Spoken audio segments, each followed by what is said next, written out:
Hello, everyone. Here we are. We're going to go with Ezekiel 24. So let's get started. And we've heard a lot of a sermon from the Lord to Jerusalem and how he feels about the way they've behaved. Okay, so here we go. In the 9th year, in the 10th month, on the 10th day, the word of the Lord came to me. Now remember, their months are different, okay?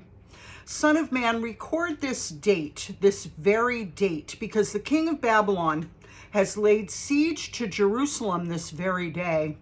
Tell this rebellious people a parable and say to them, this is what the sovereign Lord says. Put on the cooking pot, put it on and pour water into it. Put into it the pieces of meat, all the choice pieces, the leg and the shoulder. Fill it with the best of these bones. Take the pick of the flock, pile wood beneath it for the bones, bring it to a boil, and cook the bones in it. For this is what the sovereign Lord says. Woe to the city of bloodshed, to the pot now encrusted, whose deposit will not go away. Take the meat out piece by piece in whatever order it comes. For the blood she shed is in her midst. She poured it on the bare rock. Ugh. She didn't pour it on the ground where the dust would cover it. Ugh. So it was probably on an altar they were sacrificing their children. To stir up wrath and take revenge, I put her blood on the bare rock so that it would not be covered. Therefore, this is what the sovereign Lord says. Woe to the city of bloodshed. I too will pile the wood high. So heap on the wood and kindle the fire, cook the meat well, mixing in the spices, and let the bones be charred. Then set the empty pot on the coals till it becomes hot and its copper glows, so that its impurities may be melted and its deposit burned away. It has frustrated all efforts. Its heavy deposit has not been removed, not even by fire. Now your impurity is lewdness, because I tried to cleanse you, but you would not be cleansed from your impurity. You'll not be clean again until my wrath against you has subsided. I, the Lord, have spoken. The time has come for me to act. I will not hold back. I will not have pity, nor will I relent. You will be judged according to your conduct and your actions, declares the sovereign Lord. So I want to say this about that. If this is what the Lord does with an entire nation of people who've sinned, why do we think that we don't have to take responsibility for our actions, no matter how small they are? You know, I work at a place where no one ever says they're sorry, and I'm not used to that. I mean, I was taught when you are wrong, you promptly admit it and you make your amend. I mean, that's just how I was taught, and that's how I've lived my life, and it tends to help people not have resentment. But I work in a place where, you know, people do bad things to each other and no one ever takes responsibility for it, and I've just learned to live with it, okay? All right, so here we go. I, the Lord, have spoken. The time has come for me to act. I'll not hold back. I'll not have pity, nor will I relent. You will be judged according to your conduct and your actions, declares the sovereign Lord. The word of the Lord came to me. Son of man, with one blow, I'm about to take away from you the delight of your eyes. This would be Ezekiel's wife. Yet do not lament or weep or shed any tears. Groan quietly. Do not mourn for the dead. Keep your turban fastened and your sandals on your feet. Do not cover your mustache and beard or eat the customary food of mourners. So for some reason, he doesn't want Ezekiel doing the whole mourning thing that they do when their loved ones die. He wants him, you know, he's using Ezekiel as a picture. So perhaps he has another plan. So I spoke to the people in the morning, and in the evening my wife died. The next morning I did as I had been commanded. Then the people asked me, won't you tell us what these things have to do with us? Why are you acting like this? So I said to them, the word of the Lord came to me. Say to the people of Israel, this is what the sovereign Lord says. I am about to desecrate my sanctuary, the stronghold in which you take pride, the delight of your eyes, the object of your affection. The sons and daughters you left behind will fall by the sword, and you will do as I have done. You will not cover your mustache and beard or eat the customary food of mourners. You will keep your turbans on your heads and your sandals on your feet. You will not mourn or weep, but will waste away because of your sins and groan among yourselves. So see, once again, the Lord's having Ezekiel paint a picture for them, because they're saying, why aren't you mourning? What's going on? And he's saying, this is what the Lord says. When the delight of your eyes, which is Jerusalem, is destroyed, you're not going to have time for mourning either. Ezekiel will be assigned to you. You will do just as he has done. When this happens, you will know that I'm the sovereign Lord. And you, son of man, on the day I take away their stronghold, their joy and glory, the delight of their eyes, their heart's desire, and their sons and daughters as well, on that day, a fugitive will come to tell you the news. At that time, your mouth will be opened. You will speak with him and will no longer be silent. So you will be assigned to them and they will know that I am the Lord. So apparently the Lord has closed Ezekiel's mouth. All right, Ezekiel 25. The word of the Lord came to me, Son of man, set your face against the Ammonites and prophesy against them. Say to them, hear the word of the sovereign Lord. This is what the sovereign Lord says. Because you said, aha, over my sanctuary when it was desecrated, and over the land of Israel when it was laid waste, and over the people of Judah when they went into exile, therefore I'm going to give you to the people of the east as a possession. They will set up their camps and pitch their tents among you. They will eat your fruit and drink your milk. I will... Drink your milk. Milk's my favorite drink in the whole world. I'd be pretty bummed out if someone was drinking my milk and I couldn't have some. I swear, I am so used to drinking milk that I actually get anxiety if I don't have it. Isn't that weird? I mean, it may take a few days, but I'm like, what's wrong? Oh, I haven't had any milk. I'm just a milk drinker, and I think my skin and my hair benefit from it. All right, here we go. I will turn Rabbah, R-A-B-B-A-H, into a pasture for camels and Ammon into a resting place for sheep.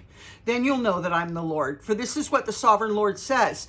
Because you've clapped your hands and stamped your feet, rejoicing with all the malice of your heart against the land of Israel, therefore I'll stretch out my hand against you and give you as plunder to the nations.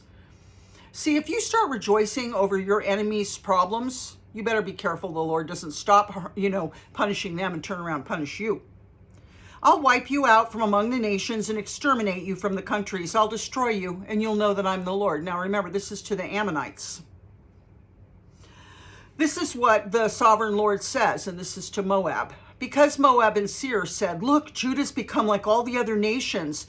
Therefore, I'll expose the flank of Moab, that means the side, beginning at its frontier towns, Beth Jeshemoth, Baal-meon, and Kiriathim, the glory of that land. I'll give Moab along with the Ammonites to the people of the east as a possession, so that the Ammonites will not be remembered among the nations. And I'll inflict punishment on Moab. Then they'll know that I'm the Lord. This is what the sovereign Lord says. Because Edom took revenge on Judah and became very guilty by doing so, therefore this is what the sovereign Lord says. I'll stretch out my hand against Edom and kill both man and beast. I'll lay it waste. And from Teman to Dedan they will fall by the sword. I will take vengeance on Edom by the hand of my people Israel. And they'll deal with Edom in accordance with my anger and my wrath. They will know my vengeance, declares the sovereign Lord. I'm telling you, don't mess with God. Don't mess with God, people, and don't mess with his children. Because what he's saying here to Seir and Moab and Edom is, you laughed when Jerusalem got punished. Now you're going to get punished. Okay? And he's going to pay them back, just like he ends up paying Babylonia back. Don't mess with Christians. It might not happen immediately, but it'll happen. You're going to get paid back. This is what the sovereign Lord says. Because the Philistines acted in vengeance and took revenge with malice in their hearts and with ancient hostility, sought to destroy Judah, Therefore, this is what the sovereign Lord says. I'm about to stretch out my hand against the Philistines, and I'll wipe out the Keratites and destroy those remaining along the coast. I will carry out great vengeance on them and punish them in my wrath. Then they'll know that I'm the Lord and I take vengeance on them. Now, I know that when I read with a lot of emotion. I know you're probably thinking the Lord talks like this and talks very slow. I don't think so. I think the Lord has emotion in what he's saying. I don't know how it sounds to Ezekiel. I don't know how it's coming to his ears or his heart or his mind. But, when the Lord makes an impression on me, I certainly don't hear a voice talking to me like this. That's not what I hear. And I really can't explain to you what I hear, what that impression is, okay?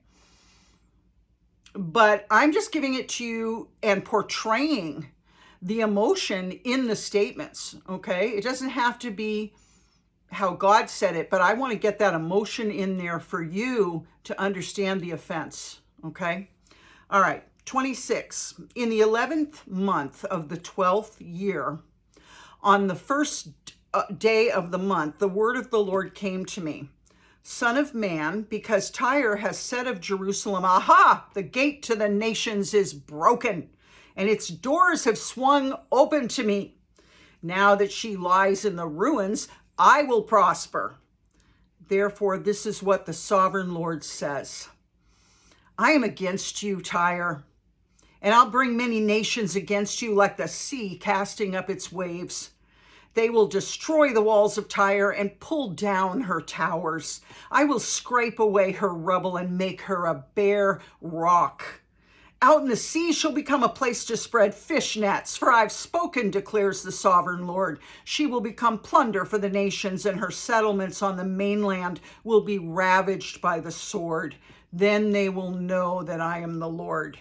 For this is what the sovereign Lord says. From the north I'm going to bring against Tyre Nebuchadnezzar, king of Babylon, king of kings, who with horses and chariots, with horsemen and a great army, he will ravage your settlements on the mainland with the sword. He'll set up siege works against you, build a ramp up to your walls, and raise his shields against you. He will direct the blows of his battering rams against your walls and demolish your towers with his weapons. His horses will be so many that they will cover you with dust. Your walls will tremble at the noise of the war horses, wagons, and chariots when he enters your gates, as men enter a city whose walls have been broken through. The hooves of his horses will trample all your streets. He'll kill your people with the sword, and your strong pillars will fall to the ground. They'll plunder your wealth and loot your merchandise. They'll break down your walls and demolish your fine houses and throw your stones, timber, and rubble into the sea.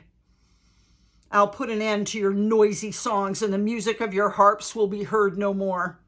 I will make you a bare rock, and you will become a place to spread fish nets.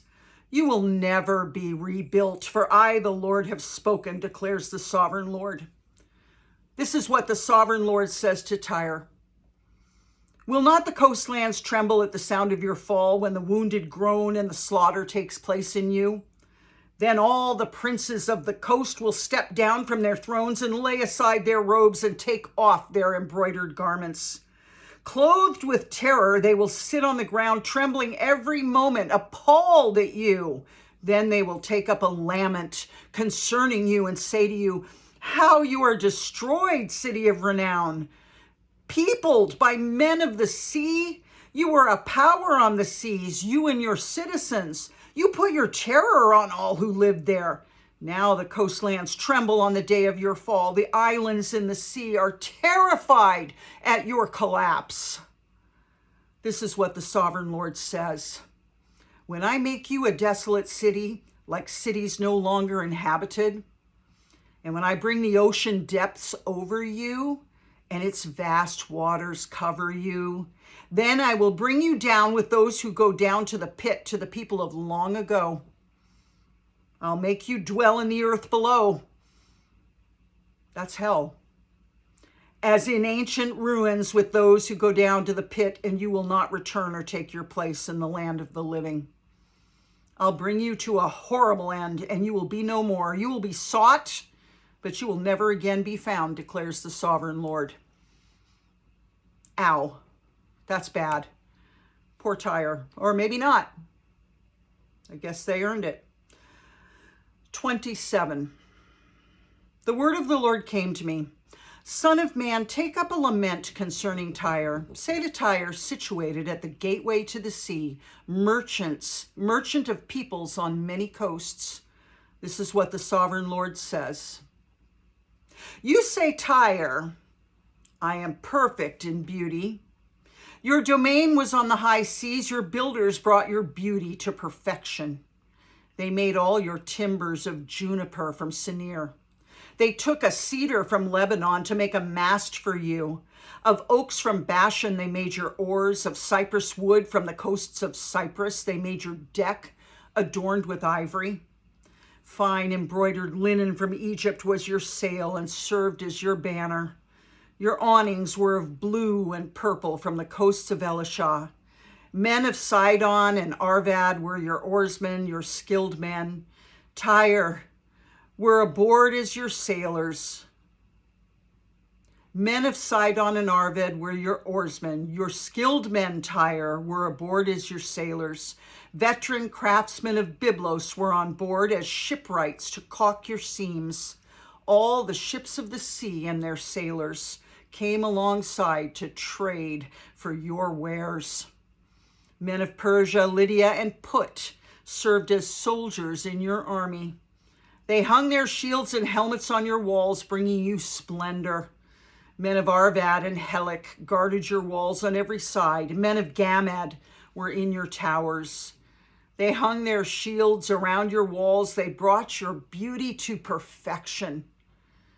Tarshish did business with you because of your great wealth of goods. They exchanged silver, iron, tin, and lead for your merchandise. Tarshish is where the Apostle Paul was born and raised, by the way. Greece, Tubal, and Meshech did business with you. They traded human beings and articles of bronze for your wares. Men of Beth Togarmah exchanged chariot horses, cavalry horses, and mules for your merchandise. The men of Rhodes traded with you, and many coastlands were your customers. They paid you with ivory tusks and ebony. So we've heard of Byblos, we've heard of Cyprus, now we're hearing of Rhodes, Rhodes. This is all Greece, people. Aram did business with you because of your many products. They exchanged turquoise, purple fabric, embroidered work, fine linen, coral, and rubies for your merchandise. Judah and Israel traded with you. They exchanged wheat from Minnith and confections. Always been candy. Honey, olive oil, and balm for your wares. Damascus did business with you because of your many products and great wealth of goods. They offered wine from Helbon, wool from Zahar, and casks of wine from Izal in exchange for your wares, wrought iron, cassia, and calamus. So those would be spices. Dedan traded in saddle blankets with you. Arabia and all the princes of Kedar were your customers. They did business with you in lambs, rams, and goats. The merchants of Sheba and Ramah traded with you. For your merchandise, they exchanged the finest of all kinds of spices and precious stones and gold. Haran, Kenna, and Eden, Eden is still around. And merchants of Sheba, Asher, and Kilmad traded with you. In your marketplace, they traded with you beautiful garments, blue fabric, embroidered work, and multicolored rugs with cords twisted and tightly knotted. The ships of Tarshish serve as carriers for your wares. You are filled with heavy cargo as you sail the sea. Your oarsmen take you out to the high seas, but the east wind will break you to pieces far out at sea. Your wealth, merchandise, and wares, your mariners, sailors, and shipwrights, your merchants, and all your soldiers, and everyone else on board will sink into the heart of the sea. on the day of your shipwreck. The shorelands will quake when your sailors cry out. All who handle the oars will abandon their ships. The mariners and all the sailors will stand on the shore. They'll raise their voice and cry bitterly over you. They'll sprinkle dust on their heads and roll in ashes. They'll shave their heads because of you and will put on sackcloth. They'll weep over you with anguish of soul and with bitter mourning as they wail and mourn over you. They will take up a lament concerning you. Who was ever silenced like Tyre, surrounded by the sea? When your merchandise went out on the seas, you satisfied many nations with your great wealth and your wares. You enriched the kings of the earth. Now you're shattered by the sea in the depths of the water. This sounds a lot like Revelation 18, where it talks about the fall of Babylon. A lot of similarities here.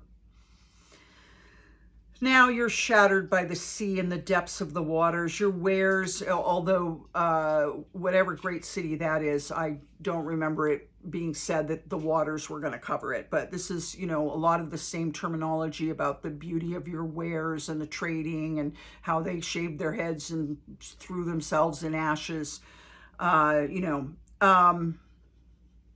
Now you're shattered by the sea in the depths of the waters. Your wares and all your company have gone down with you. All who live in the coastlands are appalled at you.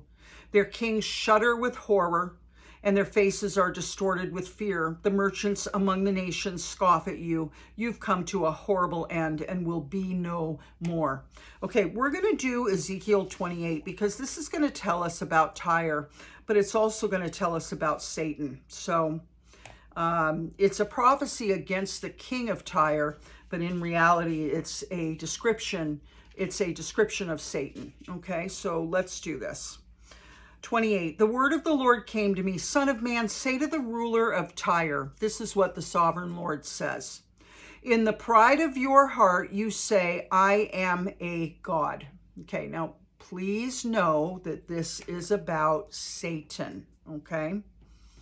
I sit on the throne of a God in the heart of the seas. Now, interestingly, when the first and second beast appear, the Antichrist and the second beast, one of them comes up out of the sea, and I believe it's the Antichrist. He comes up out of the sea. So I'm going to start this again. I am a God. I sit on the throne of a God in the heart of the seas. But you are a mere mortal and not a god, though you think you are as wise as a god. Are you wiser than Daniel? Is no secret hidden from you? By your wisdom and understanding, you've gained wealth for yourself and amassed gold and silver in your treasuries. By your great skill in trading, you've increased your wealth, and because of your wealth, your heart has grown proud. Now, this is intermingling as a prophecy to the king of Tyre. Therefore, this is what the sovereign Lord says, because you think you're wise as a god, I'm going to bring foreigners against you, the most ruthless of nations. They'll draw their swords against your beauty and wisdom and pierce your shining splendor. They will bring you down to the pit, and you will die a violent death in the heart of the seas. And we already heard that last chapter, that the water's going to overflow. The ocean's going to overflow Tyre. Will you then say, I am a god, in the presence of those who kill you? You will be but a mortal, not a god. You will be but a mortal, not a god, in the hands of those who slay you. You will die the death of the uncircumcised at the hands of foreigners. I have spoken, declares the Lord. Okay, so that kind of ends the prophecy against the king of Tyre, even though there's some interchangeable thought there about Satan. But this really is going to be the quintessential paragraph about Satan, and this is pointed to quite a bit. Ezekiel 28. The word of the Lord came to me, Son of man, take up a lament concerning the king of Tyre and say to him, this is what the sovereign Lord says. Okay, this is all about Satan. You were the seal of perfection, full of wisdom and perfect in beauty, because Satan was, I think, the anointed cherub that covereth. Okay, he literally had his musical instruments inside his body. He was the head of all the music in heaven. He had jewels encrusted in him. He was absolutely perfect. He was the head angel, okay? You were in Eden, the garden of God. Every precious stone adorned you: carnelian, chrysolite, and emerald, topaz, onyx, and jasper, lapis lazuli, turquoise, and beryl. Your settings and mountings were made of gold. On the day you were created, they were prepared. You were anointed as a guardian cherub, the cherub that covers. For so I ordained you. You were on the holy mount of God. You walked among the fiery stones. You were blameless in your ways from the day you were created till wickedness was found in you. Through your widespread trade, you were filled with violence and you sinned. So I drove you in disgrace from the mount of God, and I expelled you, guardian cherub, from among the fiery stones. Your heart became proud on account of your beauty, and you corrupted your wisdom because of your splendor. So I threw you to the earth. I made a spectacle of you before kings. By your many sins and dishonest trade, you've desecrated your sanctuaries. So I made a fire come out from you, and it consumed you, and I reduced you to ashes on the ground in the sight of all who were watching. All the nations who knew you are appalled at you. You have come to a horrible end and will be no more. Hallelujah. At the end, we're going to see that. This is the word of the Lord. The word of the Lord came to me. Son of man, set your face against Sidon. Prophesy against her and say, this is what the sovereign Lord says. I'm against you, Sidon, and among you I'll display my glory. You'll know that I am the Lord when I inflict punishment on you, and within you and prove to be holy. I will send a plague upon you and make blood flow in your streets. The slain will fall within you with the sword against you on every side. Then you will know that I am the Lord. No longer will the people of Israel have malicious neighbors who are painful briars and sharp thorns. Then they will know that I'm the sovereign Lord. This is what the sovereign Lord says. When I gather the people of Israel from the nations where they've been scattered, I will be proved holy through them in the sight of the nations. Then they will live in their own land, which I gave to my servant Jacob. So we've got a big problem with the Palestinians and the Jews. That land was given to the Jews. It's that simple. And the Lord's saying right here, then they will live in their own land, which I gave to my servant Jacob. I mean, it's only God. It's only God, folks, who gave that land and who is saying he's going to bring them back to it, and it's their land that he gave to Jacob. They'll live there in safety and will build houses and plant vineyards. They'll live in safety when I inflict punishment on all their neighbors who maligned them. Then they will know that I am the Lord their God. I'm telling you, don't play with the Lord's people. The Lord might take a while before he punishes, but he does punish. I love you very much. Tomorrow we'll pick it up with Ezekiel 29. We covered a lot tonight, I think 5 chapters. So I'll see you tomorrow. You have a wonderful evening. Good night.